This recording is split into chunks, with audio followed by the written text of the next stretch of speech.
Mesdames, Messieurs les représentants des services de l'État et des collectivités territoriales, Mesdames, Messieurs les représentants des organisations professionnelles, Mesdames, Messieurs, merci pour votre participation à cet événement donc, du 30e anniversaire que nous avons conjointement organisé avec François et son équipe avec une tonalité particulière.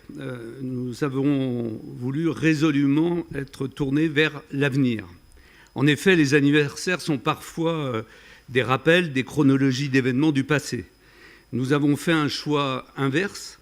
Nous avons souhaité que ce 30e anniversaire soit un moment fort de réflexion sur les évolutions du travail. C'est dans l'ADN de Catalyst de contribuer aux adaptations nécessaires des salariés et des entreprises aux évolutions majeures et inédites qui bouleversent le monde du travail. Les projections sur l'avenir ne gomment pas le respect que nous devons avoir sur les pionniers qui, il y a maintenant 30 ans, ont créé Catalyst. Je voudrais particulièrement citer cette bande des quatre. Alain, bien entendu, qui n'a pas pu, pour des raisons liées à la santé de son épouse, être présent aujourd'hui. Denis et Maurice Jean, qui ont posé la première pierre de cette aventure qu'on n'aurait jamais imaginé, 30 ans après, que Catalyst se développe, prospère et dure aussi longtemps.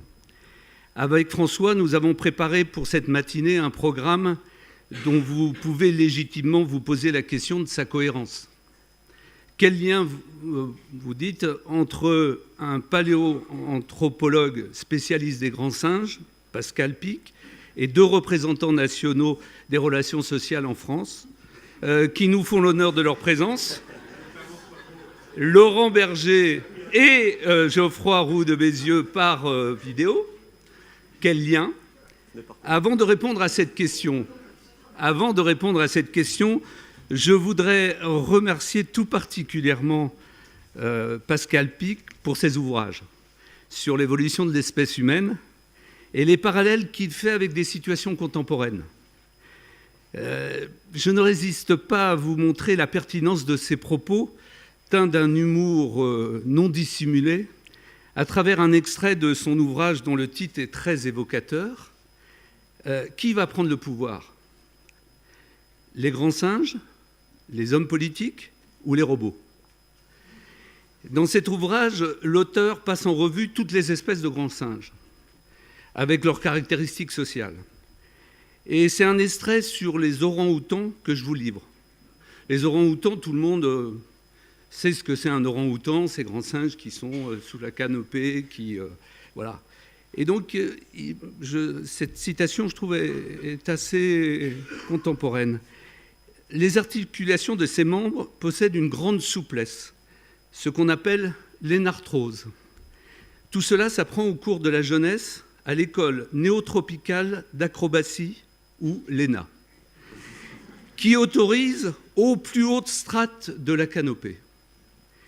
Toutefois, Pascal Pic poursuit. En contrepartie, l'orang-outan s'aventure très peu au sol, ignorant ce qui se passe chez les espèces plus terrestres. Fin de citation. Je vous invite vraiment à lire cet ouvrage, décoiffant, dérangeant, et dont la ressemblance avec notre vécu contemporain est sans conteste. Mais je vois que vous persistez à me demander quel lien entre un paléoanthropologue et deux éminents représentants des relations sociales. Eh bien, j'ai trouvé la cohérence. La bipédie. Pascal Pic démontre que dans l'évolution de l'espèce humaine, toute l'importance de la bipédie, notamment qui caractérise l'Homo sapiens, quand l'homme marche sur ses deux jambes. Je tiens à ce que les relations sociales sont une forme de bipédie. Pour bien progresser, pour bien faire face aux évolutions de notre société, et tout particulièrement à celle du travail, il est indispensable de marcher sur ses deux jambes, les salariés et les employeurs.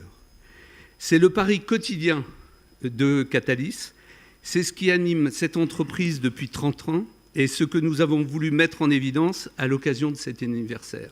Donc, le programme est assez cohérent. Le progrès économique et social ne peut se faire qu'en marchant sur nos deux jambes. Merci à Pascal Pic, merci à Laurent Berger et merci aussi à Geoffroy Roux de Bézieux de nous faire l'honneur de votre participation à notre 30e anniversaire. Je vous souhaite une excellente matinée.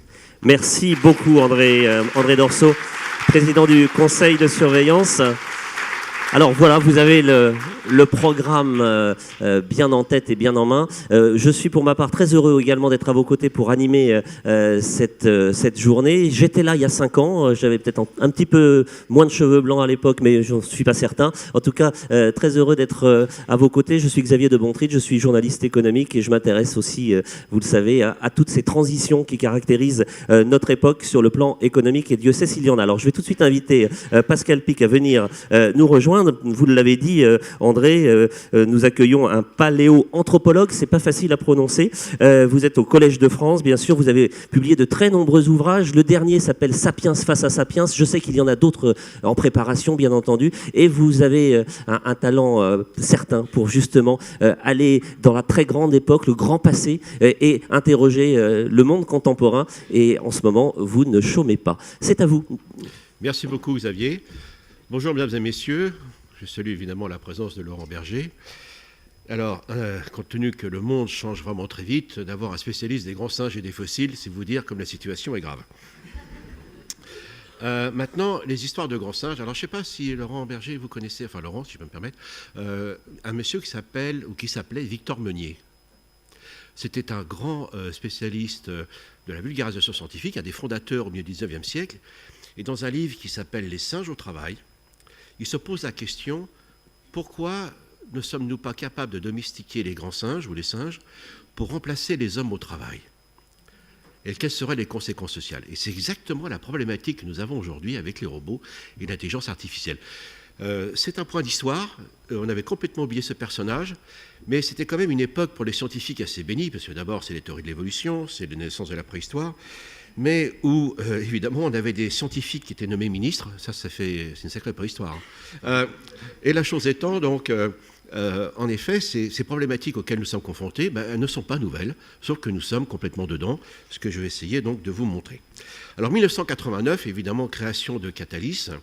Et 1989, en 30 ans, c'est ce que j'évoque dans mon dernier livre, que vous avez eu l'amabilité de citer, on a eu des changements dans mon domaine absolument hallucinant.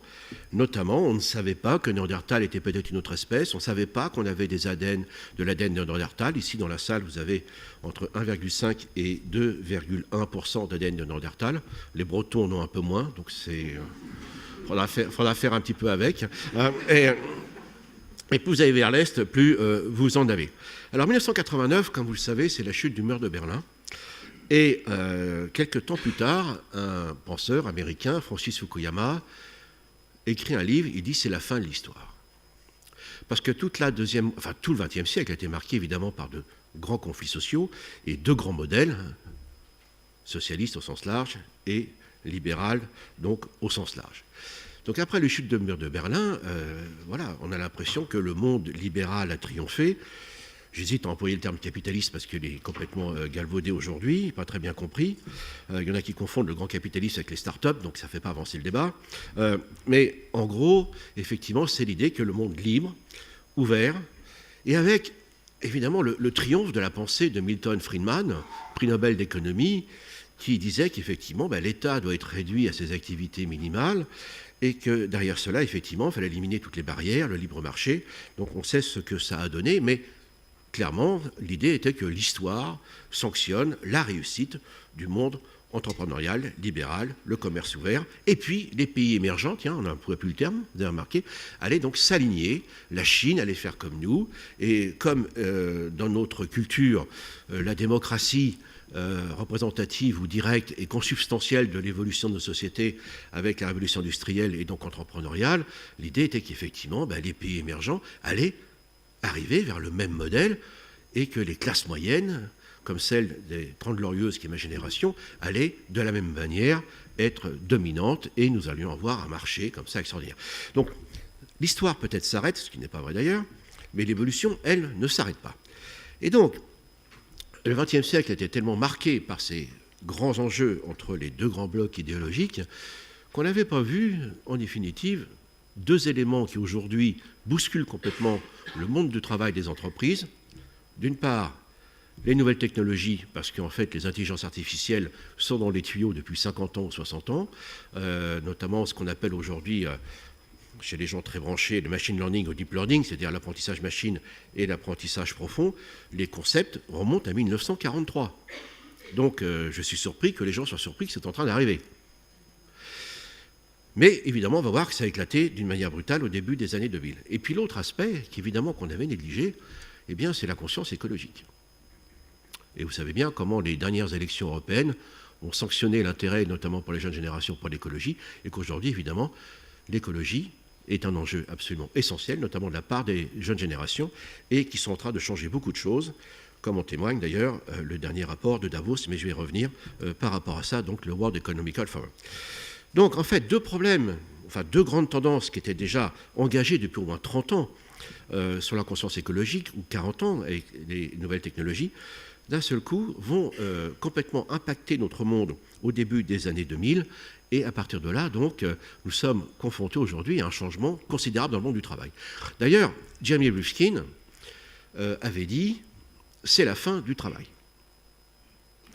Franchement, méfiez-vous des prospectivistes. Quand j'étais jeune, il y avait un métier qui était très à la mode, qui était futurologue, un des rares métiers qui n'a pas eu d'avenir. Et derrière cela, on n'a jamais eu autant de travail. Le taux de chômage est redevenu plus bas qu'avant la crise de 2008, et il n'y a jamais eu autant de gens qui travaillent dans le monde. Donc, vous voyez, alors ça c'est empirique, ce n'est pas une règle d'or. Je veux bien et on va parler que nous ayons des difficultés à comprendre ce qui se passe, et des bouleversements importants sont déjà en cours, mais depuis la révolution industrielle, ou même on peut remonter aux premières agricultures il y a 10 000 ans par rapport à aujourd'hui, on ne connaît pas dans l'histoire humaine de révolution technologique généralisée qui n'a pas créé plus d'emplois qu'elle en a détruit. Ce n'est jamais arrivé. Ce qui ne veut pas dire qu'il y a des problèmes, parce qu'évidemment il y a des emplois qui se perdent, et d'autres qui émergent, et c'est la grande difficulté à laquelle nous sommes confrontés donc aujourd'hui. Ce qui est assez étonnant dans la perception de l'économie, vous êtes un économiste, c'est qu'après le triomphe, entre guillemets, du monde dit capitaliste, si on doit l'appeler ainsi, Milton Friedman est le grand modèle de l'économie du monde. Et puis voilà, 30 ans plus tard, quel est l'économiste mondial qui est à la mode ? C'est Thomas Piketty. Vous voyez un peu le changement ? Ce qui ne veut pas dire que j'adhère forcément aux thèses ni de Milton ou de Piketty, mais d'une certaine manière, de voir que 30 ans plus tard, le grand pape de l'économie, Milton Friedman, et que 30 ans plus tard, je me répète, nous ayons donc M. Piketty, d'ailleurs il a vendu plusieurs millions de bouquins, j'aimerais bien que ça m'arrive d'ailleurs, ça montre bien que nous changeons. Ce qui ne veut pas dire que les solutions proposées par M. Piketty soient les bonnes, mais en tout cas, c'est le changement de représentation autour de l'économie qui est absolument donc essentiel. Ce qui est assez surprenant, c'est pourquoi on n'a pas vu arriver ces changements. Et pourtant, ils sont dans les tuyaux depuis un petit bout de temps. Ceux-ci vont manifester donc au cours des années 2000. Et des études récentes du MIT, qui sont publiées en français d'ailleurs, dans la Harvard Business Review, montre comment les technologies changent nos sociétés, mais également bouleversent les équilibres sociaux. Et là, c'est un problème qui a été même négligé dans ma discipline.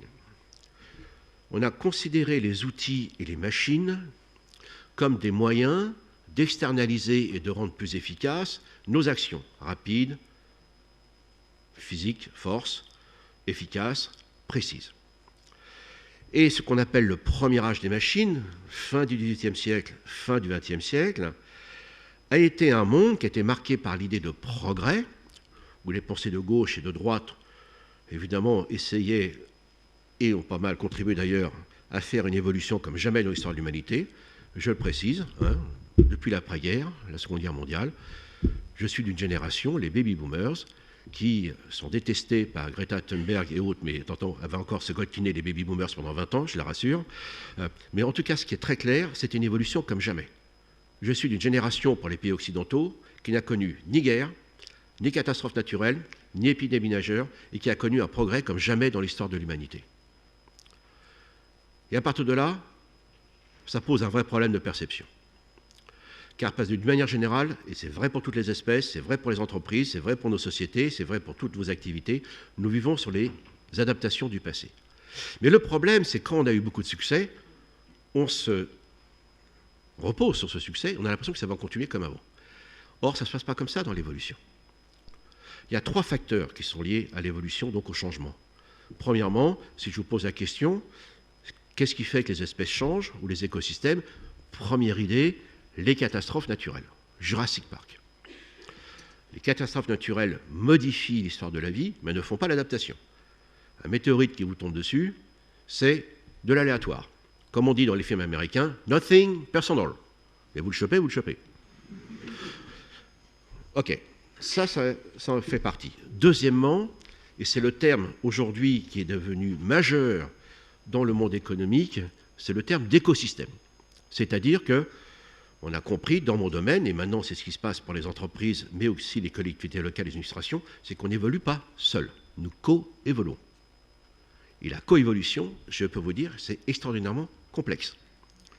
Donc nous coévoluons, et vous le savez, tel que vous êtes là ce matin, 80% des micro-organismes qui vous composent ne sont pas à vous, ce qu'on appelle le microbiote.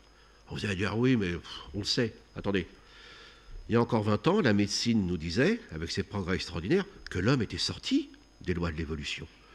Que l'homme s'était affranchi, grâce à la technique, à la médecine, à l'évolution, à l'éducation, à l'évolution sociale, évidemment, était complètement en dehors de ces problématiques. D'ailleurs, c'est tout le projet humaniste. L'humanisme, depuis 5 siècles, c'est quoi? C'est que l'homme, par la connaissance, le savoir, le progrès social, puisse s'affranchir des contraintes de la nature. Le terme de transhumanisme qui apparaît en 1957 sous la pluie de Julian Huxley, c'est de se dire, par l'évolution de la culture, de l'éducation sociale, évidemment, scientifique et culturelle, que nous puissions exprimer des potentialités de l'humanité qui n'ont jamais été exprimées. C'est ça le premier transhumanisme, 1957, au moment de la reconstruction de notre monde. Nous sommes les héritiers immédiats. Donc l'idée était que grâce à l'environnement bâti par les humains, nous puissions exprimer des potentialités léguées par notre évolution qui n'avaient pas été exprimées. Et en gros, les 30 Glorieuses, c'était un programme transhumaniste qui n'avait pas ce nom. Mais par rapport au transhumanisme, et j'insiste énormément, et je pense que vous serez sensible à ce propos, c'est que ce n'était pas un projet technique. C'était un projet social. Projet social qui impliquait les techniques, évidemment. C'est ça qui a permis cette évolution absolument étonnante. Et aujourd'hui, les transhumanistes, méfiez-vous, ils nous disent, eux, au contraire, que augmenter l'homme, c'est un projet transhumaniste, c'est-à-dire qui dépasse l'humanisme et qui doit être solutionné que par les technologies. Mais derrière, faites gaffe, il y a une idéologie libertarienne, parce que j'ai parlé de Milton Friedman, son fils David Friedman est d'un des partisans de ce qu'on appelle l'anarcho-capitalisme, c'est-à-dire on n'a pas besoin de l'État, que les meilleurs gagnent, les autres se démerdent, ce qu'on appelle le darwinisme social. Darwin n'a rien à voir avec tout ça, c'est une dérive.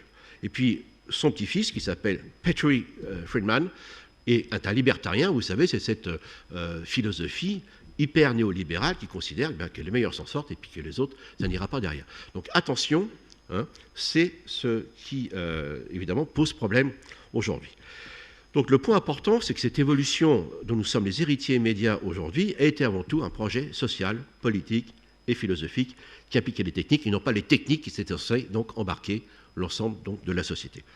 Attention, c'est vraiment des enjeux autour de la révolution numérique actuelle. Comment inscrire, évidemment, ces technologies dans un projet d'entreprise, de société et d'amélioration donc, de notre gouvernance au niveau donc, de l'État et des collectivités locales, donc les administrations au sens large. Ce qu'on n'a pas vu venir, c'est justement que déjà, les technologies avaient changé notre société au tournant du 20e, 21e siècle.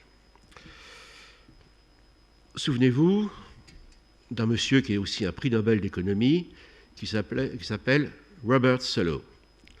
Et on parle du paradoxe de Solow. En 1987, il reçoit son prix Nobel et il dit, c'est le paradoxe de Solow, c'est quand même curieux, dans les statistiques du PIB ou de la santé des entreprises ou des États, des économies, qu'importe, il dit dans tous les indices, je vois évidemment beaucoup d'éléments d'appréciation, mais je ne vois rien sur l'informatique. Je ne vois rien sur les ordinateurs. C'est ce qu'on appelle le paradoxe de Solow.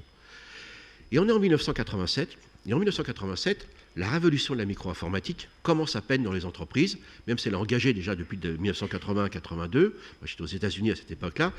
Mais en gros, l'impact de la micro-informatique et des logiciels commence à peine à se faire sentir. Donc en 1987, on n'a pas encore mesuré ce que sera le futur impact, évidemment, de cette micro-informatique et évidemment des gros systèmes informatiques, mais c'est surtout là que ça va changer. Eh bien, cette étude du MIT que j'ai frôlée et que maintenant j'aborde montre ceci. Si on part de 1981 jusqu'à 2015, 1981, 2015, 4 courbes. Celle de l'évolution du revenu médian en Amérique du Nord. On dira moyen chez nous parce que c'est plus tempéré, mais techniquement c'est médian. En rappelant que le revenu médian, c'est la moitié des salaires supérieurs et inférieurs. Le revenu médian des ménages en Amérique du Nord est passé de 100 à 200. Si je prends la base 100 en 1981, en 2015, ça a doublé 2015. Good news. Sauf que l'autre courbe, qui est la courbe de la création d'emplois, elle est passée de 100 à 280. Donc, en presque 40 ans maintenant, il s'est créé plus d'emplois que de revenus médians. C'est le début de la dissociation des classes moyennes, qu'on connaît aux États-Unis et qu'on commence à connaître chez nous. La troisième courbe qui est au-dessus, c'est le PIB. On peut discuter sur le PIB, on discute des indices, vous le savez, rapport Stiglitz, etc. Mais si on prend le PIB, lui, il est passé de 100 à 330. Et pourquoi? Quatrième courbe, celle de la productivité, notamment grâce à l'informatique ou avec l'informatique qui est passée, elle, de 100 à 400. Et ce n'est qu'à partir des années 90, au moment du triomphe, au sens de Fukuyama, du monde libre, comme on dit, ces 4 courbes commencent à se dissocier. Et alors, j'aime beaucoup nos copains américains, parce que quand il y a un gros problème, ils prennent un terme français, le grand découplage. Et ce grand découplage fait qu'en effet, quand M. Obama se représente pour son élection, il y avait des manifestations, et ça continue, et ça va revenir dans la présidentielle aux États-Unis, Save the Middle Classes, sauver les classes moyennes. Et donc là, les technologies, alors pourquoi on ne l'a pas vu venir? Parce que ça a été très progressif. Et c'est exactement ce qu'on est en train de connaître avec nos smartphones et les réseaux, sauf que là, évidemment, c'est beaucoup plus rapide. Donc là, nous allons connaître, et nous connaissons déjà ces changements. Dans ce livre que vous avez cité, cher André, qui va prendre le pouvoir, les grands singes, les hommes politiques et les robots, dans la dernière partie, et je ne suis pas un prophète, j'avais complètement envisagé la crise qu'on en connaît aujourd'hui, avec ce que déjà Jacques Chirac appelait la fracture sociale, un peu plus tard la fracture numérique. Bon, il dit la maison brûle, personne ne regarde, mais il n'a pas fait grand-chose non plus. Non, mais c'est le constat. En tout cas, le constat a été fait. Et là, ça s'est vraiment accentué.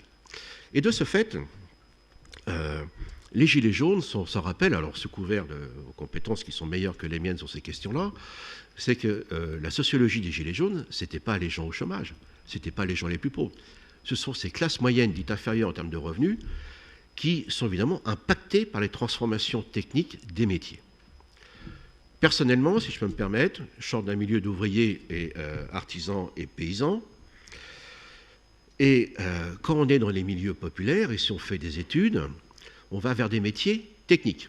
Les bac plus 2, les bac plus 3. Ce sont des métiers visibles où les parents font les sacrifices, mais ils orientent leurs enfants vers des métiers, en effet, qui ont une visibilité sociale et qu'ils connaissent. C'est normal. C'est le rôle des parents. Mais aujourd'hui, je suis un peu surpris. Les gens disent, on ne connaît pas les métiers de demain. Vous croyez que moi, fils de paysan artisan, je connaissais les métiers qui se terminent en log? Mes parents étaient maraîchers dans la région parisienne. Moi, j'ai vu des couteliers, j'ai vu des lavandières, j'ai vu des chiffonniers. On se plaint que ces métiers aient disparu? Bien sûr que non. Mais qu'est-ce qui fait que ce qu'on a connu dans les 30 Glorieuses, avec tous ces changements, et puis le progrès social, évidemment, qui était extrêmement important dans cette affaire-là, qu'est-ce qui fait qu'on n'avait pas peur du changement et qu'aujourd'hui, on le craint? C'est bien une question de représentation et de vision collective du changement qui se pose à nous. Parce qu'on n'a plus d'idée de progrès. On est revenu des grandes idéologies du XXe siècle. Et donc on sait qu'on a un monde qui change rapidement aujourd'hui et pour lequel nous n'avons pas de vision partagée au niveau du monde. Et en plus de ça, on a dominé, les Occidentaux, le monde pendant 500 ans. Et la Chine, vous avez vu, le modèle qu'ils mettent en place, ce n'est pas celui qu'on attendait. D'ailleurs, elles sont où les classes moyennes? Eh bien, je reviens à l'étude de MIT, c'est ce qu'on appelle la bipolarisation du monde. Et la question des inégalités est là. Ce n'est pas la question de la richesse, c'est la question des inégalités dans un monde riche comme il n'a jamais été aussi riche. Aujourd'hui, les gens pauvres sont moins pauvres qu'avant, mais ce n'est pas la question. La question, elle est celle-ci, c'est qu'on est passé de cette évolution des classes moyennes qu'on a connue avec ma génération jusqu'à l'orée du XXe siècle, pardonnez-moi, et que d'un seul coup, on s'aperçoit qu'on a une bipolarisation. Il n'y a jamais eu autant de gens riches dans le monde. L'industrie du luxe se porte extraordinairement bien. Beaucoup d'emplois d'ailleurs en France. Les plus pauvres sont moins pauvres qu'avant, mais le problème, c'est qu'on a un délitement des classes moyennes. Et pourquoi on le voit? Dans l'évolution, c'est un signe qui montre que notre société n'est plus en adéquation avec le milieu socio-économique dans lequel elle est. Alors pourquoi j'ai pu anticiper cela? Eh bien parce qu'il y avait ces travaux, évidemment, que je connaissais, mais on connaît bien ça dans l'évolution. Si vous regardez ce qu'on appelle les pinsons de Darwin, les pinsons des Galapagos. Darwin, en 1835, avait bien vu que sur chaque île, la taille du corps et du bec des pinsons différait. Mais à l'époque, on n'avait pas les outils statistiques. Ça viendra plus tard. Et 150 ans plus tard, un couple de chercheurs, Rosemary et Peter Grant, se rendent tous les ans régulièrement aux Galapagos et ils font de la biométrie. Et là, on s'aperçoit qu'on a une belle courbe en Gauss, la courbe en cloche. Et là, vous vous dites, waouh, qu'est-ce que ces pinsons sont bien adaptés à leurs conditions locales. D'accord. Arrive l'interrogation surprise pour vous, si vous êtes réveillé. Ouais, c'est le cas. OK, vous allez lever la main. Vous avez une population qui est très bien adaptée à son environnement, avec une belle moyenne, faible écart type. Maintenant, l'environnement dans lequel la population est bien adaptée vient à changer. Quelle est la partie de la courbe qui va dégager? Le centre ou les extrémités? Qui vote pour le centre? Qui vote pour les extrémités?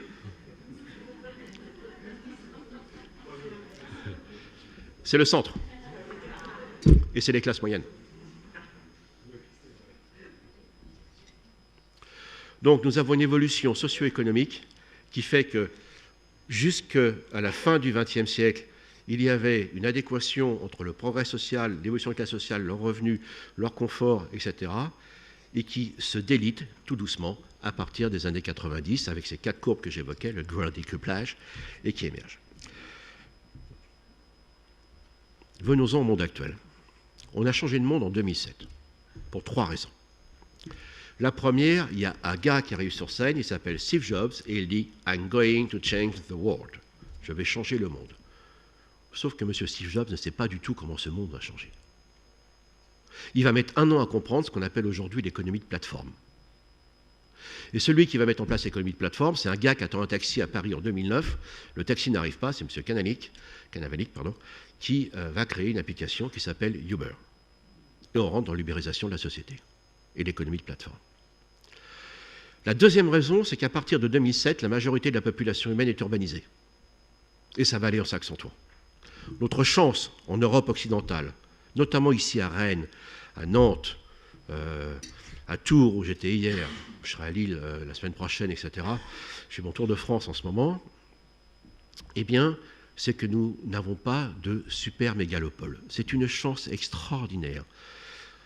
Ces lois que nous avons pour préserver l'expansion des réseaux urbains, etc., nous avons une chance extraordinaire en Europe, c'est que nous avons encore des villes à taille humaine. Et ça, c'est un trésor sur lequel nous devons évidemment prospérer et bien continuer à travailler pour le maintenir. Et la troisième raison, c'est l'intelligence artificielle dite moderne, celle qui est sur le traitement des données, donc les data, comme on dit en bon français, où là, en effet, vous mettez la convergence entre la production de données, les smartphones, les appareils connectés, vous mettez l'urbanisation et vous mettez l'intelligence artificielle, ça s'appelle les smart cities et les smart territories. Et ce monde a basculé à ce moment-là. Et ce monde a basculé avec des logiques qui sont radicalement différentes. Nous avons basculé au cours de la première décennie du XXIe siècle d'un monde lamarckien à un monde darwinien. Un monde dans lequel les problèmes attendaient leurs solutions, à un monde dans lequel les solutions attendent leurs problèmes. Alors ça peut être provocateur vu tous les problèmes qu'on a en ce moment avec... mais c'est exactement ça qui est en train de se passer. Que s'est-il passé? La vision du progrès et la première révolution industrielle, deuxième, troisième, jusqu'à la fin du XXe siècle, c'était cette idée où il faut améliorer les infrastructures, la médecine, l'éducation, le bien-être, les lois sociales. Et donc, de ce fait, il y avait un objectif et on essayait de mobiliser nos compétences pour les entreprises par rapport au marché, dans le dialogue social par rapport aux objectifs de progrès social. Et donc, on identifiait les problèmes et on mobilisait nos compétences pour trouver les solutions. Ça, c'est le monde de la marque. Il n'y a que nous, les humains, qui pouvons le faire. À condition qu'on ait une bonne vision de l'environnement. Parce que si vous contestez le réchauffement climatique, ça ne va pas bien se passer pour vous. Ou pour nous. L'autre aspect, c'est que le modèle économique a changé, mais il n'a pas été bousculé comme on le pensait. Parce que maintenant, on a 10 ans de recul depuis l'économie de plateforme, et les catastrophes annoncées n'ont pas été celles qu'on croyait. Toujours les prospectivistes, bien évidemment. La chose importante, c'est que tout le modèle, très bien analysé par Karl Marx au départ d'ailleurs de la révolution industrielle, du premier âge des machines, il faut de l'argent, on investit dans les moyens de production, ou, de créativité, ou les métiers d'entreprise, et nous vendons nos compétences avec nos salaires, nos primes, enfin nos conventions sociales. Ce qui a changé, c'est que vous avez des personnes qui, avec leurs moyens de production dans la main, ce qu'on appelle un smartphone, sont capables de créer une activité économique qui bouscule les secteurs classiques. Et pourquoi c'est un monde darwinien? Alors oubliez toutes les conneries, pardon, je suis trivial, mais il y en a marre quand même. Toutes les bêtises qu'on raconte sur Darwin, parce que vous avez intérêt de comprendre rapidement ce que ça veut dire maintenant. Ça veut dire quoi? Ça veut dire quoi? Ça veut dire que vous avez des idées ou des propositions qui émergent et qui ne correspondent pas à un projet de la société, de l'administration, de l'ONU, de la Commission européenne, de l'État, du plan, tout ce que vous voudrez. Et l'exemple typique, c'est Twitter.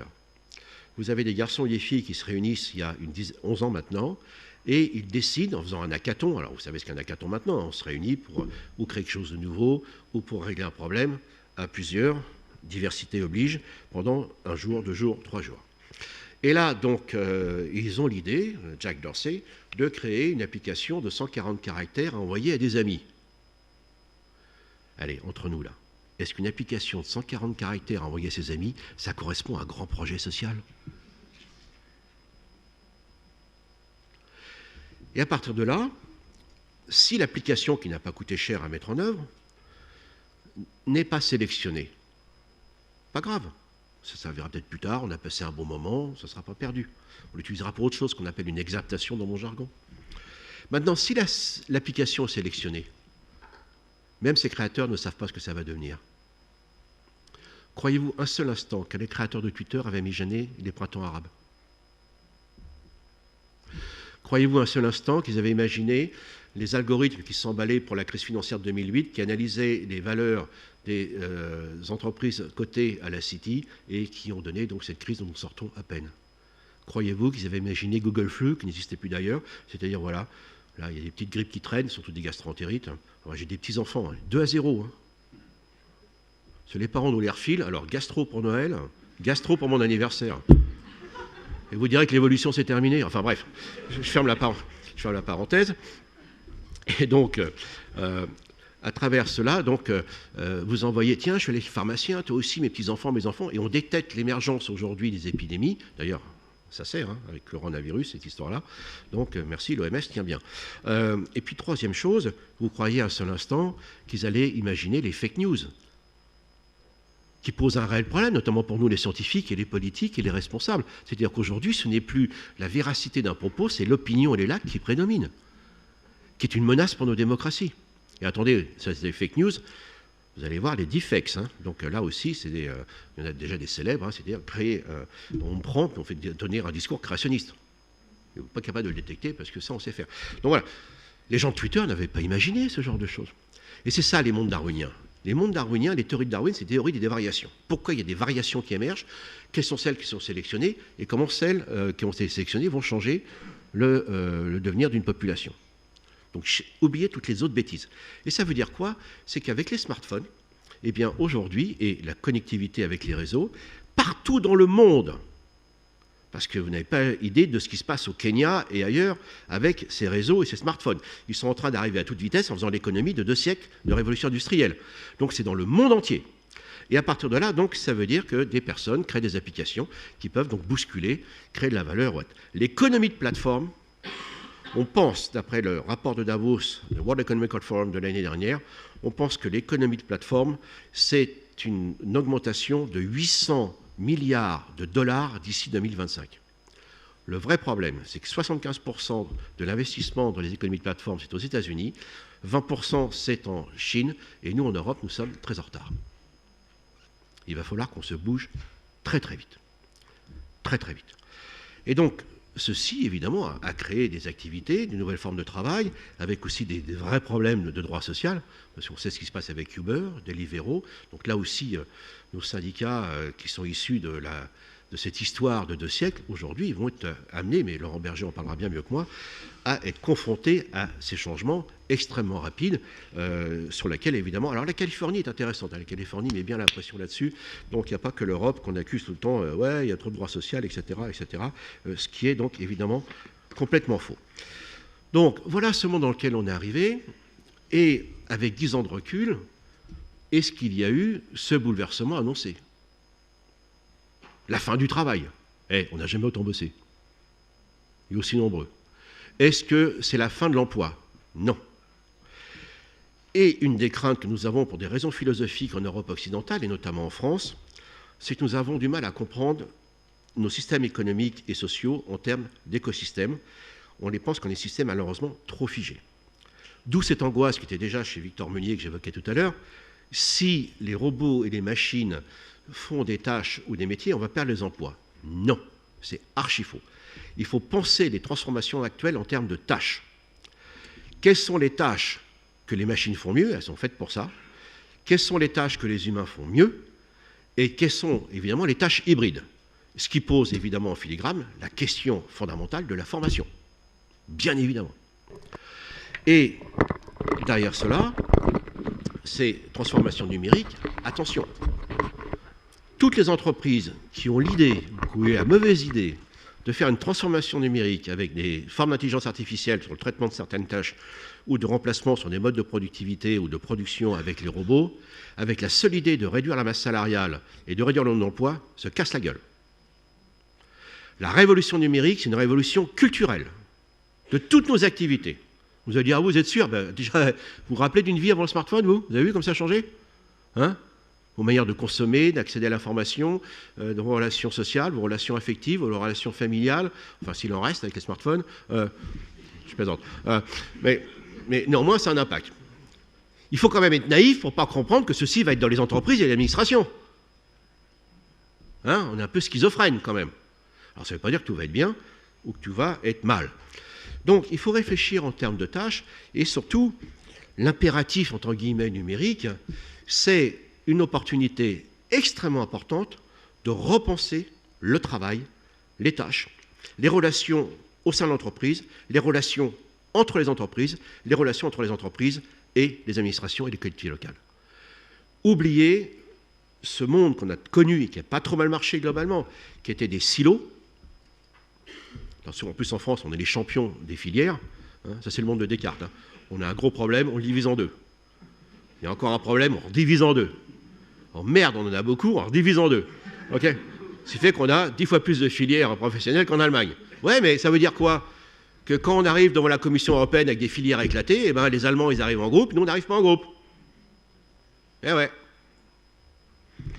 Voilà. Donc là, c'est un changement culturel pour nous et il faut saisir cette opportunité. Alors attention, une révolution technique, ce n'est pas la panacée. Il faut qu'elle soit inscrite dans un projet. Et là, justement, j'y viens.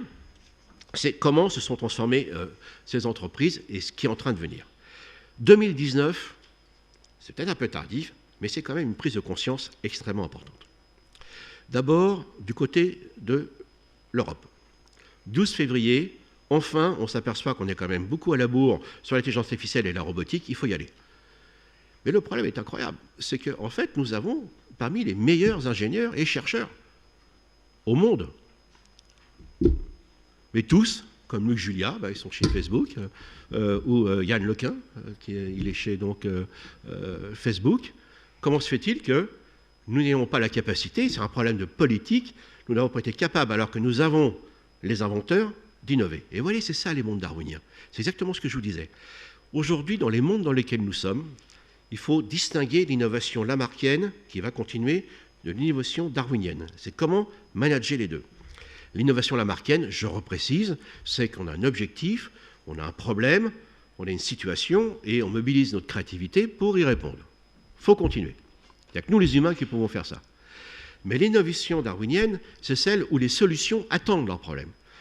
Et donc, aujourd'hui, on n'a pas à inventer les solutions, notamment sur le sujet concret des intelligences artificielles, parce qu'il y en a plusieurs, c'est évidemment non pas inventer, parce que nous sommes quasiment les inventeurs de tout cela, il y a aussi les Américains, bien sûr, les Russes, on ne sait pas ce qu'ils font, mais ils en font, mais c'est comment se fait-il que nous n'avons pas fait une politique qui permet de concrétiser, de synthétiser cette capacité d'innover, enfin d'inventer, donc de passer de l'invention à l'innovation. C'est ça le vrai enjeu aujourd'hui.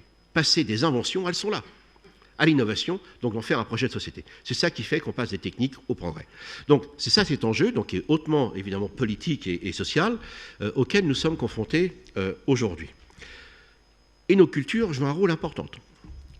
Exemple concret, vous connaissez les petits robots Nao, Pepper et Roméo, qui avaient été créés par une entreprise française, Adèle Baran. Ils ont inventé, et ils n'ont jamais trouvé leur marché en France ni en Europe. Et qui arrive? Les Japonais, SoftBank. Vous connaissez l'entreprise SoftBank? Ils ont racheté toutes les grandes entreprises de robotique du monde. C'est M. Masayoshi Son, et il vient de lever 100 milliards de dollars des Émirats arabes pour développer son projet. Ok, on n'en parle pas, on parle des Chinois, mais lui, on ne le voit pas. Et ce qui est intéressant, c'est que les Japonais sont animistes. Alors les Japonais ne sont pas meilleurs techniciens ou chercheurs que nous en intelligence artificielle, mais ils sont animistes. C'est-à-dire qu'ils n'ont pas le même rapport au monde et à l'altérité que nous. Parce qu'un Japonais, pour un Japonais, un animal ou une machine, parce qu'en anthropologie, on sait très bien, notre rapport à la machine, notre rapport à l'animal, c'est exactement le même, c'est le rapport à l'altérité, c'est les mêmes fondements. Et à partir de là, les Japonais, eux, considèrent qu'une machine ou un animal, c'est une relation de type humain. Et nous, nous sommes cartésiens, c'est l'opposé. Donc voyez comment nos philosophies fondamentales, aujourd'hui, ont des enjeux, c'est-à-dire des croyances qui remontent à 7-8 000 ans, on le sait, notamment avec les travaux de Philippe Descola au Collège de France, comment nos éléments fondamentaux, philosophiques, ontologiques, pardon pour les grands mots, du rapport à l'altérité et au monde, aujourd'hui, sont des enjeux absolument considérables dans ces changements. Parce que quand le monde change, toutes les cultures du monde abordent le changement avec leurs fondements culturels. Donc, contrairement à ce qu'on a cru avec le monde connecté, que nous allions avoir un effacement ou un nivellement des différences culturelles, au contraire, elles vont s'accentuer. Et c'est pour cette raison que les Chinois ont apporté des solutions très différentes par rapport au numérique, que les Japonais en apportent une autre, que les Africains en apportent une autre, que les Indiens, qu'on oublie tout le temps, donc de l'Inde évidemment pas l'utilisent, mais les Amérindiens aussi, et nous les Européens. Donc nous sommes en train de connaître une phase complètement nouvelle de l'évolution de la ligne humaine, avec ce qu'on appelle des technologies généralisées, donc General Purpose Technologies, qui impactent le monde. Alors, comment on va s'en sortir? Je reviens sur 2019. Il y a eu donc 2 grandes décisions de la Commission européenne, qui étaient évidemment le numérique et la robotique, donc c'est la même chose, et le Green Deal, qui vient d'être annoncé depuis quelques semaines. Voilà. Mais en même temps, le 19 août 2019, le Business Roundtable de New York, 180 patrons des plus grandes entreprises américaines dans tous les secteurs, ont signé une charte dans laquelle ils disent « OK, on ne peut plus faire du business as usual ». C'est-à-dire que si les inégalités sociales continuent, si la détérioration du climat et des environnements continue, tout l'écosystème va s'écrouler. Et c'est ce qui a été repris au dernier forum de Davos. Alors attendez, je ne suis pas naïf. Mais néanmoins, on voit bien, et c'est ça le changement de paradigme, que des problématiques qui étaient liées au monde entrepreneurial et le monde de la production, ou même d'ailleurs de nos administrations, qui consistaient à dire on est dans nos missions, il y a peut-être des externalités négatives, mais c'est la société qui va le gérer. Aujourd'hui, les externalités qui étaient négatives rentrent dans l'entreprise. Et la RSE, ce n'est pas une blague. D'ores et déjà, on a assez de recul. Les entreprises qui ont vraiment fait une démarche RSE non seulement ont 3,1%, le chiffre me revient, de résultats opérationnels supérieurs, donc évidemment c'est avec bénéfice. Et d'autre part, ceci nous amène à un changement considérable, c'est-à-dire les jeunes. Parce que je peux vous dire que les millennials ne vont pas du tout avoir un rapport au travail, à l'entreprise et au droit qui est celui des seniors. Et ça, ce sont de nouvelles formes de militantisme, de nouvelles formes d'action dans les entreprises, et là on n'en est qu'au début. Donc nous sommes confrontés à 3 changements pour les entreprises et aussi nos administrations, qu'on le veuille ou non. C'est que premièrement, nous avons la révolution numérique, Deuxièmement, les problématiques RSE ne sont plus à l'extérieur de nos activités. Et troisièmement, les millennials, qui, eux, ont une vision du monde et une conception de leur devenir qui est radicalement différente de celle des seniors. Ces trois éléments, aujourd'hui, sont à prendre en compte dans les changements auxquels nous sommes confrontés. Les chiffres sont hallucinants. D'après le cabinet McKinsey, c'est en ligne, c'est gratuit, ils ont estimé, mesdames, le coût de la discrimination envers les femmes.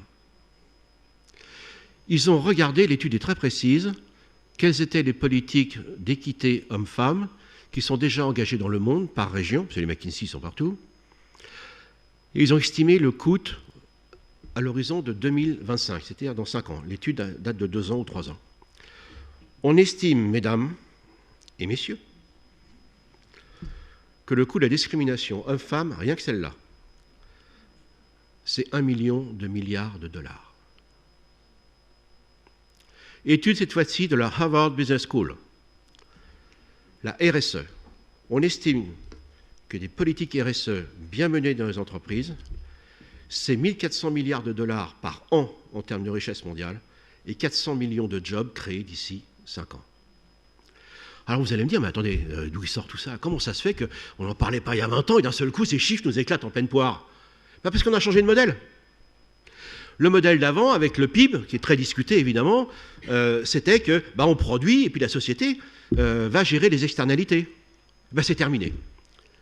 Les externalités rentrent dans ces problématiques. Et c'est pour ça que c'est un monde darwinien, c'est un monde darwinien, c'est un monde écosystémique dans lequel on doit tenir compte de l'environnement et de la diversité. Et c'est un monde, et c'est ça le génie de Charles Darwin, c'était qu'il avait compris pourquoi nous sommes tous différents les uns des autres, c'est parce que toute différence est une potentialité pour s'adapter à un monde qui change et qu'on ne connaît pas. Alors que dans le monde d'avant que nous avons quitté, nous allions à l'école, nous allions dans les grandes écoles, nous avions une formation et nous avions un job qui correspondait au projet que nous avions et nous exercions évidemment nos compétences par rapport aux métiers qui étaient attendus de la société, des entreprises, de l'administration. Et globalement, ça a pas mal marché. Sauf que ce modèle n'est plus suffisant. Aujourd'hui, il est très clair que si on est dans un monde qui change et on ne sait pas comment il change et qu'on doit être darwinien, eh bien il faut être darwinien, c'est-à-dire qu'il faut de la diversité. La diversité, c'est sympa, mais il faut qu'elle se rencontre, ça s'appelle l'organisation. Et troisièmement, ça veut dire qu'on fonctionne de plus en plus sur forme d'essai-erreur, c'est-à-dire sur la capacité de transformer. Il se trouve, mes chers amis, que justement, en préparant cette intervention, hier, une fois de plus, ce cabinet McKinsey a sorti un article très intéressant, que je vous conseille de lire, bien sûr c'est en anglais, mais ça peut se traduire, c'est « Getting Practical About the Future of Work ». C'est-à-dire, premièrement, l'annonce qui était de nous dire qu'il n'y aurait plus de travail, c'est faux, il n'y a jamais autant de boulot, parce que dans un écosystème, souvenez-vous, à une époque, évidemment, Laurent Berger peut-être en parlera, on disait, on va mettre les seniors en pré-retraite, et il y aura du boulot pour les juniors. C'est pas les mêmes expertises. C'est complètement crétin. Et dans un écosystème, plus vous avez d'acteurs, plus il y a de boulot. Donc plus il y a de juniors qui bossent, plus il y a de seniors qui bossent. Et puis il y a de seniors qui bossent, puis il y a de juniors qui bossent. Donc on est rentré dans une logique qui est plus celle des silos, on est dans une logique qui est rentrée, qui est celle donc des écosystèmes. Écosystème, on y va. Vous avez tous vu Jurassic Park. En ce temps-là, au temps des dinosaures, chacun faisait son job de son côté. Le T-Rex bouffait ce qu'il bouffait, les plantes se débrouillaient dans leur coin, il y avait les mammifères qui vivaient la nuit. Ok. Tout ça va changer et on arrive il y a 50 millions d'années. Il faisait 15 degrés de plus sur la Terre qu'aujourd'hui. Alors, ne le dites pas à Donald Trump parce que là, on est mort. Enfin, on est vraiment cuit. Mais ça veut dire quoi? C'est qu'il y avait des forêts tropicales ou subtropicales d'un cercle arctique à l'autre. Il n'y avait pas de glacier, ni au nord, ni au sud. Et là, arrive la coévolution. Vous allez comprendre ce que ça veut dire, la coévolution. Arrivent les insectes butineurs. Les insectes butineurs, évidemment, vont chercher leur pollen, leur nectar, et ils rendent un service gratuit à la plante, en la fécondant. Et la fleur fécondée devient un fruit. Et là qui déboulent les singes. Mes chers amis, vous n'avez pas idée du boulot que ça a été de monter dans un arbre, poser son cul sur une branche, faire descendre la queue pour descendre le centre de gravité, se mettre le buste droit, de tendre la main, d'inciser, de mastiquer. Waouh, super. Et on continue quand on est à table. Bon. Eh bien, les singes mangent les fruits et vont disperser avec leurs fesses, donc leurs excréments, les graines et les noyaux. Donc, les jardiniers inconscients. Mes chers amis, et là, il y a des représentants des administrations, des collectivités locales, des entreprises, etc. Dans un écosystème, quand les acteurs, tout en veillant à leurs intérêts, rendent des services gratuits aux autres acteurs de l'écosystème a une biodiversité qui est multipliée par 10. L'écosystème est beaucoup plus résilient. Il résiste beaucoup plus, évidemment, aux espèces invasives et il est beaucoup plus innovant. C'est ça, la logique des écosystèmes. Et dans ces écosystèmes, les flux d'informations sont 10 fois plus importants. C'est le numérique aujourd'hui dans nos écosystèmes, donc socio-économiques. Voilà les modèles que nous avons. Et mon prochain livre s'appellera The Biology of Business, c'est-à-dire expliquer comment ces modèles que nous connaissons nous, dans les champs de l'évolution, le propos n'est pas de réduire les activités socio-économiques qui sont les vôtres à nos modèles, mais il se trouve que depuis 10 ans, eh bien, je m'aperçois que les travaux que j'ai développés depuis des années, aujourd'hui, sont repris à la Harvard Business School, parce qu'évidemment, on a changé de modèle, donc on est en recherche de modèles, de concepts, évidemment, qui ne sont pas réductionnistes, qui sont des explications sur comment ça bouge, et peut-être la possibilité. Le vrai enjeu du changement aujourd'hui, et c'est très amusant, c'est encore un article que j'ai lu cette semaine dans The Economist, on parle, avec, notamment sur la pression des jeunes, de millennium capitalisme.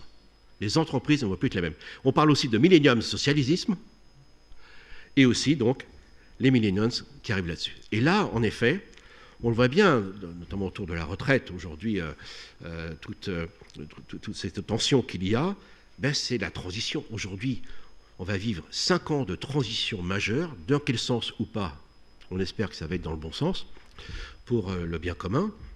Mais en gros, on voit bien que certaines revendications sont celles d'un monde qui est en train de disparaître, et d'autres essaient de se préparer à un monde qui vient. Et le problème, c'est que je vous ai dit, on vit sur les adaptations du passé. Et la vraie question que doit se poser un darwinien, j'espère que ce sera votre cas, c'est de se dire à partir de quand je suis capable de comprendre que ce qui a fait mon succès ne suffira pas dans le monde de demain. Je le répète, on vit sur les adaptations du passé. Et je le répète, le succès est la cause des changements que nous avons opérés. Regardez, d'un point de vue anthropologique, depuis que je suis né, la population mondiale a été multipliée par 3. On a multiplié notre consommation d'énergie en moyenne par 100. Quel succès! Sauf que la Terre tousse, c'est le bouleversement climatique, et donc on voit bien que nous sommes enjoints de nous adapter aux conséquences de notre succès. C'est une réalité de l'évolution. Maintenant, à nous de trouver les solutions. Le vrai enjeu des diversités, ben c'est celui-là, c'est que les millennials n'ont pas du tout la vision du monde. Et vous savez que, par exemple, chez Facebook, chez Google et même d'autres entreprises, il y a eu, de la part des millennials, des mouvements, parce qu'eux, ils ont des formes de revendication qui ne sont pas celles classiques que l'on connaît, qu'il va falloir intégrer dans la vie de nos sociétés. C'est-à-dire que, par exemple, Google voulait un contrat avec la DARPA, qui est vous savez, le département de recherche avancée de l'armée américaine, et là, ils ont dit non. Alors Google a menacé, ils ont dit, écoutez, vous n'êtes pas contents, nous on se casse, on va ailleurs. Parce que les millennials, ils sont recherchés. Et la vraie difficulté aujourd'hui pour les entreprises, c'est d'abord de les attirer, c'est-à-dire il va falloir que vous ayez une véritable politique RSE authentique sur l'environnement ou sur l'écologie, on ne peut pas tout faire, auxquels ils sont attentifs, que par ailleurs, ceux qui sont donc employables sont extrêmement recherchés, il y a une compétition énorme, mais il y a un autre problème. Et donc, dans les papiers que j'ai lus récemment, je suis un peu effaré parce qu'ils n'en parlent pas. C'est ce qu'on appelle la gig economy. Vous savez, ces gens qui sont en dehors des entreprises ou des emplois les plus valorisants et qui doivent cumuler des tas de petits emplois pour survivre, comme pour la retraite aux États-Unis, comme on le connaît en Allemagne aussi d'ailleurs, c'est pas loin de chez nous. Et là, il y a un enjeu majeur, parce que moi je vois bien tous ces travaux sur la transformation des entreprises, la millenniums, nouvelle façon de travailler, le numérique, tous ces changements, c'est formidable. On voit aussi que le changement dans les entreprises, le vrai problème, ben, ça ne va pas être les jeunes, ça ne va pas être les employés. Le problème, c'est les seniors, les managers. Les managers seniors vont devoir bouger rapidement par rapport au monde qui vient. Parce que c'est là que ça bloque. Et on le voit bien en termes de ressources humaines, parce que c'est une des activités importantes sur les compétences et la formation que nous avons chez Catalyst et ailleurs, c'est qu'en effet, quand on parle ressources humaines, c'est pas de se dire ça va bien, on licencie, on en reprend quand ça va mieux. Hein. Mais il paraît que c'est humain. Ça m'énerve ce terme, je peux vous dire. Hein. Non, la chose étant, c'est que nous tous, là, même dans cette salle, quel que soit notre âge, nous avons exploité ou utilisé qu'une partie de nos compétences au cours de nos vies. Et on appartient à des espèces qu'on appelle K, c'est des espèces qui peuvent apprendre tout au long des âges de la vie. C'est-à-dire à 50 ans, à 60 ans, on n'est pas foutu. Mais on n'apprend pas comme les jeunes de 20 ans. Et les jeunes de 20 ans ou 30 ans, ils ne sont pas idiots, ils savent que les seniors ont des compétences. Et une fois de plus, c'est une bonne intelligence des diversités. Vous m'avez compris? Donc les diversités, c'est les jeunes, c'est la diversité hommes-femmes, LGBT bien sûr, ça vient dans les entreprises, c'est évidemment des formations, mais c'est également les différentes générations qui participent de ces diversités, bien évidemment. Donc ce monde-là est un monde qui offre beaucoup d'opportunités, et en effet, on s'aperçoit que, on en parlait avec André tout à l'heure, j'ai un exemple, alors je ne crois pas me tromper, je ne sais pas s'il y a des personnes de la SNCF, mais c'est quelqu'un qui était dans le département, qui n'y est plus, de la transformation numérique de la SNCF, il m'a expliqué. Vous savez, pendant longtemps, c'était agaçant, nous n'avions pas la Wi-Fi dans les TGV. Alors, l'idée était de partir du haut, il faut du Wi-Fi. En plus de ça, il y a le Wi-Fi dans les TGV allemands, la concurrence, donc il faut y aller. Et c'est parti du haut, et ils ne savaient pas comment faire. Et ils ont les délégués, ils ont demandé donc à des personnes qui étaient intéressées par le projet de le faire. Eh bien, effectivement, ce qu'on appelle les modularités, ceux qui étaient intéressés par l'idée de mettre le Wi-Fi dans le TGV, eh bien, ça a été accompli extrêmement rapidement. Donc, on est en train d'arriver aujourd'hui dans des conceptions dans l'entreprise qui sont radicalement différentes de celles que l'on a connues. On était sur des top-bottom. Alors, je vois que Xavier est arrivé, il faut que je conclue. Non, vous me dites, hein. La communication non verbale. Non, c'est ça. Et donc voilà, je vais conclure. Merci, j'avais quasiment terminé. Vous savez, nous, les paléanthropologues, il y a le temps, hein, un jour, quelqu'un me demande c'est quoi l'âge de Lucie. Je dis 3 125 000 ans. Wow. Excusez-moi, oui. Avant ou après Jésus-Christ, c'est comme vous voulez. Hein. Non. Alors. Donc, très sérieusement, qu'est-ce qui est en train de changer? Nous passons d'un monde dans lequel nous avions des tâches dédiées, des métiers, des professions, et à un monde dans lequel aujourd'hui il va falloir s'adapter, mais trouver des solutions qui même n'étaient pas prédéfinies ou auxquelles on ne pensait pas. Et c'est là, et je terminerai par ça, qu'on arrive donc à l'entreprise, donc dite libérée. Alors là, comme tarte à la crème, celle-là, on a dit c'est la fin de la hiérarchie. Je ne connais pas une société humaine, une société de singes, une société de mammifères où il n'y a pas de hiérarchie. La question, ce n'est pas la hiérarchie, c'est comment la hiérarchie et comment elle fonctionne. Et donc aujourd'hui, vous regardez la littérature sur les méthodes agiles, etc. Bon, ça fait un peu orang-outan, hein, comme l'évoquait André tout à l'heure. Méthode agile, attendez, il y a beaucoup de confusion. Et je vous rassure, vous pouvez remercier les gens de ma profession, les éthologues, il n'y a que 2 méthodes, le macaque, le chimpanzé. Donc, les macaques, c'est un système hiérarchique top-bottom, du haut vers le bas. Si vous mouvetez, vous dégagez. Même pas de syndicat. Et là, et dans le monde des macaques, en plus de ça, comme tout le monde, c'est le statut qui prévaut sur la compétence. Et donc, vous avez du népotisme. Les gens sortent de la même famille ou de la même école. Eh oui. Mais attendez, il y a toujours des macaques. Ça veut dire, ce qui est important, c'est que le système macaque, ça fonctionne à condition d'être en adéquation avec l'environnement et les attentes. Maintenant, aujourd'hui, comme l'injonction c'est d'innover, etc., là, il vaut mieux passer sur le système chimpanzé. Et l'entreprise libérée, c'est quoi? C'est d'abord un top management qui donne une orientation. C'est la fameuse question du sens. Sauf que la question du sens, vous entendez partout, il y a 2 façons. Il y a le bouddhiste, ok, on en prend plein la gueule, on prend sur nous, on vivra mieux demain. Non. Bah, il y a la méthode quête de sens, on y va, ok? Donc le rôle du top management, c'est de donner l'orientation de l'entreprise et d'avoir une vision partagée avec évidemment une information, des échanges à tous les niveaux de l'entreprise. C'est un top management qui, lorsqu'il met en place une idée, ne la met pas en application immédiatement comme chez les macaques. On fait de la modularité, on en parlait tout à l'heure avec André, mais aussi avec vous, cher Xavier, c'est-à-dire on fait tester par un groupe diversifié, ce qu'on appelle nous la spéciation périphérique. Donc c'est-à-dire qu'un groupe ou 2, avec des personnes intéressées par le projet, comme dans l'histoire de la SNCF, qui va proposer des idées, l'améliorer ou la réfuter. Bon, une fois que c'est validé ou amendé, ça ne s'arrête pas là, ça remonte. Où là, le top management a la mission de faire en sorte que ce projet se développe sur l'entreprise, une partie de l'entreprise. Mais c'est aussi un top management qui est capable de déceler des compétences chez ses collaborateurs et collaboratrices qui n'avaient pas détecté jusqu'à présent. Parce que c'est ça, justement, que permet ces modularités. C'est-à-dire que des personnes, d'un coup, vous apercevez, merde, ils ont des compétences sur la RSE que je n'ai pas, ils ont des compétences sur les inégalités que je n'avais pas, ils connaissent des marchés ou des technologies que je ne connais pas. Et donc, ce sont, en fait, l'entreprise libérée, c'est une entreprise qui libère des potentialités qui n'avaient pas été exprimées. Ça va au-delà, évidemment, du bilan de compétences, mais qui en fait partie et qui permettent donc de s'exprimer. Ce qui, évidemment, amène sur les politiques RH des relations très différentes sur la reconnaissance, qui ne va pas passer que par le salariat, qui ne va pas passer que par les primes. Donc ça pose évidemment des éléments de compétences, de valorisation collective par rapport à ça. Formidable. Et ça, les chimpanzés le font très bien. Alors, ce n'est pas tous les chimpanzés, mais ils le font très bien. Donc voilà, tout ceci aujourd'hui, une fois de plus, ce n'est pas pour l'idée de vous dire que nous, on avait tout vu dans mon domaine, pas du tout. Ce que je viens de vous dire sur la coévolution, sur les relations interspécifiques et des populations, même les gènes que nous avons de Néandertal, tout ça, c'est très récent dans mon domaine. Et c'est quand même assez récent de constater que c'est aussi le monde dans lequel on est. Et on voit bien que mes recherches, même si elles sont soi-disant sur le passé, plus ou moins récents, comme vos problématiques, eh bien, ce sont les mêmes. C'est un effet d'époque. Le Zeitgeist, comme disent les Allemands. Alors terminons maintenant sur la manière, un mot, de faire accepter nos changements. Et là, c'est les singes capucins. Géniaux. Et c'est le jeu des pommes. Donc, André est là. Je vais prendre Laurent Berger, j'en profite. Je suis le singe, hein. Vous avez du bol. Et vous êtes les deux expérimentateurs. Donc, on me donne de la monnaie, de l'argent. Et là, c'est un désespoir pour certaines femmes de gauche. Les singes se capitalisent très vite. Donc, j'ai un jeton, je donne à André, et André me donne 2 pommes. Super. Je donne un jeton à Laurent, il me donne 3 pommes. Super, Laurent. Donc, on continue. Je donne toujours un jeton à André, il me donne toujours 2 pommes, régulier. Donc, Laurent, voilà, je lui redonne un jeton. Là, il ne me donne qu'une. Donc, on va continuer, mais en moyenne, j'ai 2 pommes. Mais j'ai préféré avoir un deal avec André parce que je vais assurer mes gains. Maintenant, on va jouer sous forme de perte.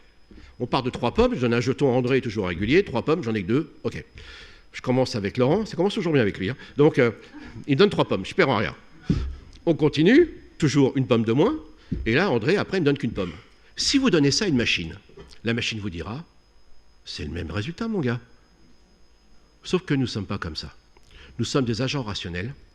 Et quand le monde change et que nous présentons des transformations, des modifications, il est très clair, et c'est ce que l'on connaît aujourd'hui, que c'est lié à notre évolution. Nous avons tendance à assurer nos gains et à faire des paris sur les pertes.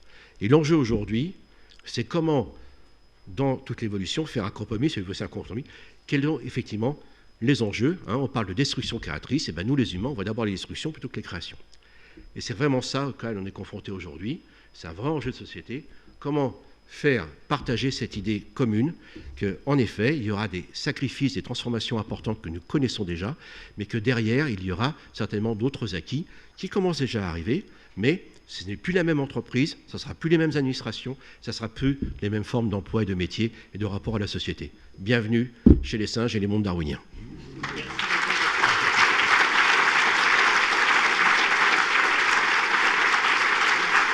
Merci.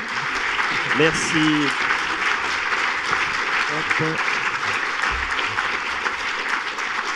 Voilà, l'intensité de vos applaudissements traduit l'intérêt porté à votre propos. Est-ce qu'il y a 1 ou 2 questions dans la salle, des questions précises, des réponses qu'on essaiera synthétiques? C'est pas une obligation, on a pris un tout petit peu de retard, mais c'est possible. Donc oui, on vous donne le micro. Voilà.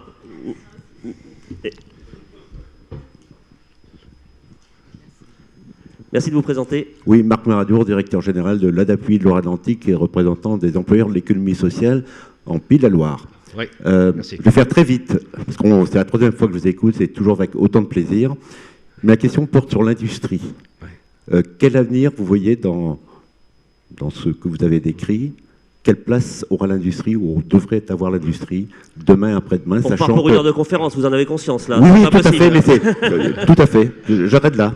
Merci. Bon, dans un écosystème, il y a des espèces qui sont à la base, et ensuite, vous avez... Bon, c'est une bonne mauvaise représentation, mais elle est quand même assez heuristique, de ce qu'on appelle la pyramide. Je ne connais aucun système qui peut se passer de la base. Et on sait qui a fait ça, on ne va pas le citer, mais le grand malin qui avait dit... pas d'industrie en France, vous vous souvenez, ensuite il s'est mis à Alcatel, il a planté Alpatel, comment ça se fait que ces gens continuent, quoi. Donc c'est quand même hallucinant, monsieur Serge Turuc, on va le citer. J'allais le faire, mais vous m'avez devancé. Et il est vrai que c'est un vrai problème dans la mesure où, entre le début des années 90 et le milieu des années 2005, on a quasiment divisé par 2 la part de PIB de la richesse nationale sur l'industrie, et évidemment les pertes d'emplois qui vont avec. Ça, vous le savez fort bien. Ce qui est en train de se passer aujourd'hui, et moi je l'avais dit pour le textile, et c'est ce qui s'est passé, on ne retrouvera pas les masses d'emplois que nous avions auparavant. Ça c'est très clair, à tort ou à raison, à regret ou pas, on ne revient jamais en arrière. Mais néanmoins, on voit aujourd'hui qu'une partie de l'industrie française repart, mais évidemment sur des bases qui sont de très haute qualité. En fait, nous pouvons survivre dans le monde qui vient aujourd'hui qu'avec des stratégies qualitatives, de la formation tout au long des âges de la vie, des gens diplômés, des gens qui travaillent de la manière dont on a dit, ce qu'on appelle les stratégies K une fois de plus, c'est-à-dire des stratégies dans lesquelles on investit de la connaissance, du savoir, de l'échange, ce qu'on appelle les entreprises apprenantes. Je ne pouvais pas tout dire, déjà j'ai été trop long, mais c'est vraiment bien ça. Donc l'industrie n'arrivera pas, ça ne sera pas un retour en arrière, ce n'est pas possible. Par contre, c'est redéfinir les enjeux de l'industrie, et on voit bien, je crois que il y a 17 000 emplois qui ont été créés l'année dernière, si je ne me trompe, dans les industries. Et on voit bien que ce n'est pas les métiers d'avant, ce sont des métiers donc, qui sont hautement qualitatifs et avec les nouvelles technologies. Donc, voilà. Un peu d'espoir. On ne peut pas s'en passer et il faut amplifier cela, bien évidemment. Et nous avons d'énormes atouts en France et en Europe, bien sûr. Merci beaucoup. Une autre question. La parité est respectée. C'est parfait. Merci, madame. Bonjour, Stéphanie, déléguée syndicale CFDT. Je travaille à la Sécurité sociale. Alors, je vais schématiser. Si je comprends ce que vous dites, nous, à la base, on va défendre la base, mais tant que là-haut, alors je n'aime pas opposer du tout patron, salarié, etc., bien, mais je schématise vraiment, même si j'aime pas ça. Mais je pense que nous, on va se battre éternellement tant que là-haut, les lignes managériales, et ils commencent à le comprendre d'ailleurs, dans certains endroits, ne changent pas. Donc en fait, c'est comment qu'on fait, nous, en tant que syndicat, pour que vraiment, il faut que ça change, surtout là-haut, je pense, en priorité. Comment qu'on arrive à faire le changement entre les deux. Garde votre discrétion, on la posera aussi tout à l'heure. Je ne peux pas avoir l'arrogance de dire ce que doivent faire les syndicats, mais il est très clair que peut-être avec mon utilité, comme d'autres personnes, c'est de dire, attendez, la transformation de notre société, c'est une transformation donc, des entreprises autres qui est absolument culturelle, et donc qu'en effet, le top management doit s'y mettre également. Mais là aussi, vous voyez, il se trouve que je participe à ce qu'on appelle Executive Education, c'est-à-dire à HEC, à Cage, etc.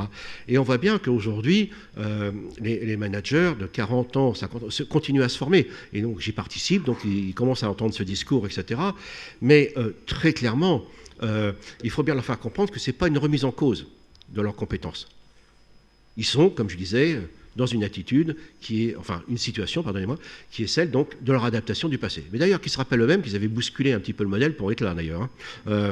Donc c'est ça qui est important.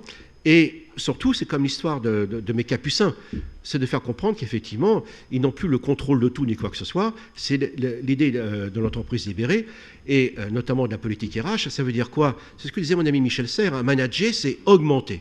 C'est aller chercher les compétences des autres qui n'ont pas exprimé ou autres. Et ce n'est pas parce que les autres vont vous apporter des solutions auxquelles vous n'avez pas pensé en tant que top manager que votre compétence est diminuée. Au contraire, c'est grâce à votre action que des compétences ont émergé.